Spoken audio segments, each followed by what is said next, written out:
چینی وزیراعظم کی سربراہی میں عالمی ترقیاتی اقدام پر اعلیٰ سطح اجلاس، وزیراعظم شہباز شریف کی شرکت۔ وزیراعظم شہباز شریف کی چینی ہم منصب سے ملاقات میں غیر رسمی گفتگو، شہباز شریف کی UN secretary general Antonio Guterres سے بھی ملاقات۔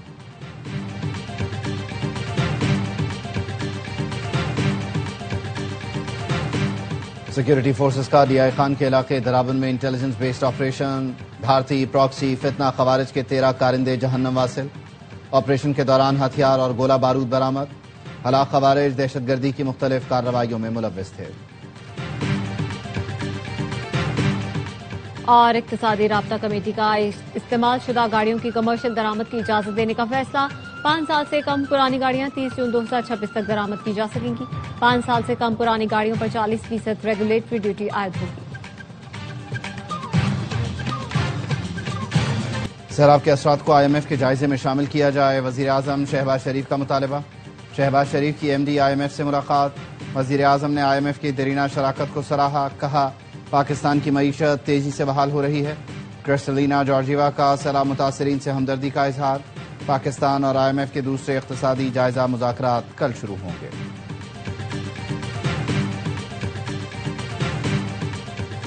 اور بینک سے رقم نکالنے یا منتقلی پر ود ہولڈنگ ٹیکس غیر شرعی قرار، علامہ ڈاکٹر راغب نعیمی کی زیر صدارت اسلامی نظریاتی کونسل کا اجلاس، کہا ود ہولڈنگ ٹیکس زیادتی کے مترادف ہے۔ اسلامی نظریاتی کونسل نے کہا قانون سازی کے بعد انسانی دودھ ذخیرہ کرنے کے ادارے قائم کیے جا سکتے ہیں۔ وزیراعظم شہباز شریف کی امریکی صدر ڈونلڈ ٹرمپ سے ملاقات، اقوام متحدہ کے ہیڈ کوارٹرز میں عرب اسلامی سربراہی اجلاس کے اختتام پر دونوں نے خوشگوار ماحول میں گفتگو کی۔ نائب وزیر اعظم اسحاق ڈار بھی موجود تھے۔ میڈیا سے گفتگو میں وزیر اعظم نے کہا امریکی صدر ڈونلڈ ٹرمپ امن کے داعی ہیں، وہ دنیا میں امن قائم کرنا چاہتے ہیں۔ وزیر اعظم شہباز شریف آسٹریا کے فیڈرل چانسلر کرسچن اسٹاکر سے بھی ملے، 80 کی دہائی میں اپنے دورہ آسٹریا سے متعلق بتایا اور کہا میں دوبارہ آسٹریا آنا چاہتا ہوں۔ وزیر اعظم نے جرمن میں بھی بات کی۔ شہباز شریف کی کویت کے ولی عہد شیخ صباح ال خالد سے ملاقات، وزیر اعظم نے پاکستان اور کویت کی دوستی کو لازوال قرار دیا، کہا یہ دوستی ہمیشہ قائم و دائم رہے گی۔ نیو یارک میں عالمی رہنماؤں اور شہباز شریف میں غیر رسمی ملاقاتیں بھی ہوئیں۔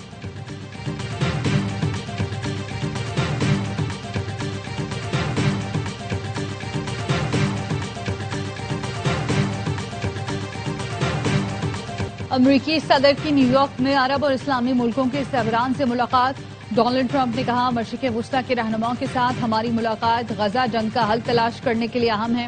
غزہ سے حمالیوں کی واپسی کے لیے ہر ممکن کوشش کر رہے ہیں۔ انہوں نے جنگ کے بعد غزہ میں گورننس سے متعلق تجاویز بھی پیش کر دی۔ ملاقات میں پاکستان، ترکی، قطر، سعودی عرب، متحدہ عرب امارات، مصر، اردن اور انڈونیشیا کے سربراہان نے شرکت کی۔ اعلامیہ جاری نہیں کیا گیا۔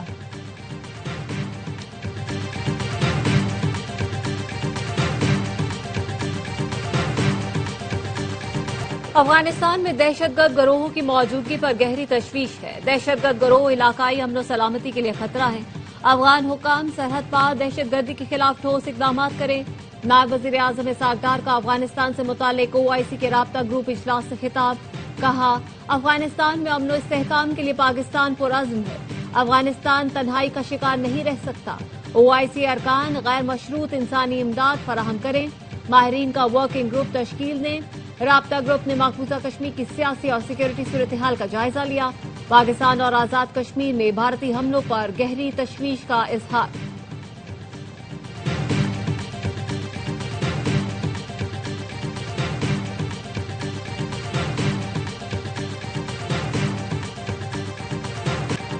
ٹرمپ کو نوبل انعام چاہیے تو غزہ میں جنگ بندی کرائیں۔ نوبل امن انعام صرف اسی صورت ممکن ہے جب آپ فلسطین اسرائیل تنازع ختم کر دیں۔ فرانسیسی صدر میکرون کا 2 ٹوک پیغام، کہا ایک ہی شخص ہے جو جنگ بند کرا سکتا ہے اور وہ ٹرمپ ہے۔ ان پر اس لیے بھی ذمہ داری عائد ہوتی ہے کیونکہ غزہ جنگ کے لیے ہتھیار ہم نہیں دیتے، اسرائیل کو ہتھیار اور آلات امریکہ دیتا ہے۔ فلسطینی ریاست کے قیام سے حماس کے خاتمے میں مدد ملے گی۔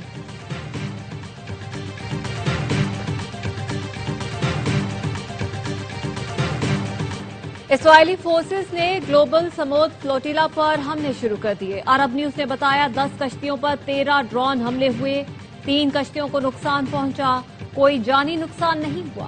قابض فوج نے بین الاقوامی پانیوں میں جہازوں کو کیمیائی مادوں سے نشانہ بنایا۔ کمیونیکیشن سسٹم جام ہو گیا. 51 کشتیوں پر مشتمل امدادی قافلہ یونانی جزیرہ کریٹ کے قریب موجود. پاکستان سمیت 50 ملکوں کے 800 کے قریب رضاکار سوار ہیں. اٹلی نے انسانی امدادی قافلے پر حملے کی شدید مذمت کرتے ہوئے حفاظت کے لیے بحری جہاز روانہ کر دیا.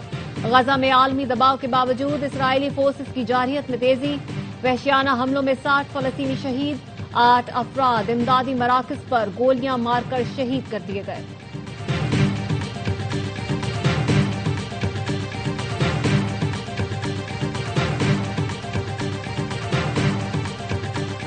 کراچی میں ریڈ لائن BRT منصوبہ مکمل ہونے میں مزید 2 سال لگ سکتے ہیں. اگلے 4 سے 5 ماہ میں عوام کی تکلیف دور کر دیں گے. سینئر صوبائی وزیر شرجیل میمن کہتے ہیں BRT کی وجہ سے جو بدنامی کا سامنا کرنا پڑا ہے اس میں ہمارا قصور نہیں. 9 ماہ نگراں حکومت نے ریڈ لائن منصوبے پر ایک اینٹ نہیں لگائی. ہم روزانہ اقدامات کر رہے ہیں. بجلی، گیس اور پانی کی لائنیں منتقل کرنا اتنا آسان نہیں.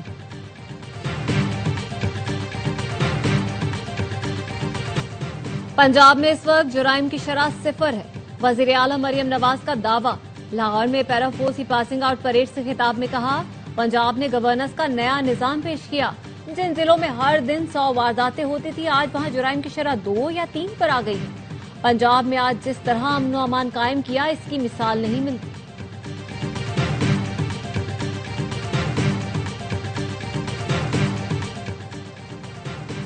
امریکی کمپنیوں کا سندھ میں سرمایہ کاری میں دلچسپی کا اظہار. وزیر اعلیٰ مراد علی شاہ سے امریکی ناظم الامور کی ملاقات. نتالی بیکر نے بتایا سندھ کے مختلف منصوبوں میں امریکی کمپنیاں سرمایہ کاری کرنا چاہتی ہیں. اعلیٰ افسران جلد سندھ کا دورہ کریں گے. وزیر اعلیٰ نے بھرپور تعاون کا یقین دلایا. ملاقات میں سیلابی صورتحال، KT بندر منصوبہ، توانائی اور سیکیورٹی تعاون پر بھی گفتگو. مراد علی شاہ نے کہا ہم نے سپر فلڈ کی تیاری کی تھی لیکن سیلاب کم رہا. پنجاب میں سیلاب نے زیادہ تباہی مچائی جس کا بہت افسوس ہے.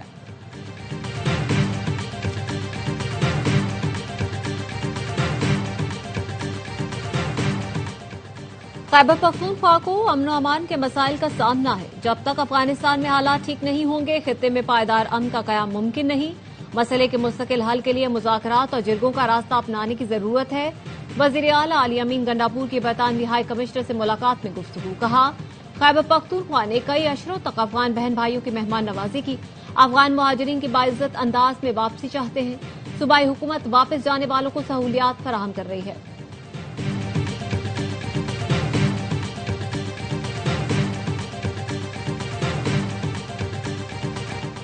پنجاب میں سیلاب تباہی کی داستانیں چھوڑ گیا.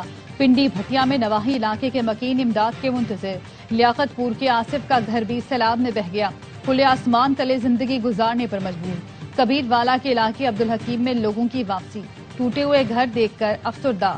حکومت پنجاب سے مکانات کی تعمیر اور ازالے کا مطالبہ کر دیا.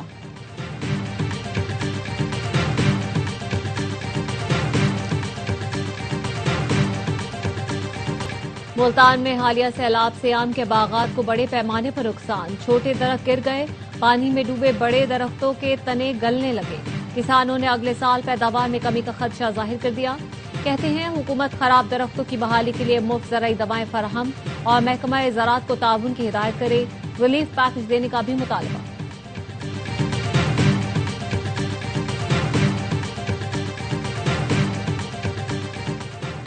پنجاب میں تباہ کن سیلاب سے 40 لاکھ سے زائد لوگ متاثر ہوئے. بے نظیر انکم سپورٹ پروگرام متاثرہ افراد کو امداد کی فراہمی کا سب سے تیز اور مؤثر ذریعہ ہے. خاتون افضل آصفہ بھٹو زرداری کہتی ہیں سیلاب متاثرین کی مدد کے لیے BISP کو استعمال نہ کرنا غفلت کے مترادف ہوگا. سندھ کے 14 اضلاع کی 28 بلدیاتی نشستوں پر ضمن انتخابات. کراچی کے 3 اضلاع کی 5 نشستوں پر پولنگ ختم. ووٹوں کی گنتی جاری. سیاسی جماعتوں اور آزاد امیدواروں میں مقابلہ.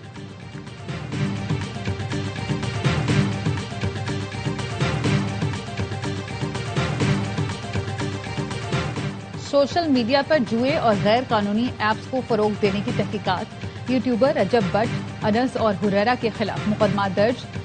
NCCI حکام کا کہنا ہے 3 نوٹس کے باوجود تینوں انکوائری میں پیش نہیں ہوئے.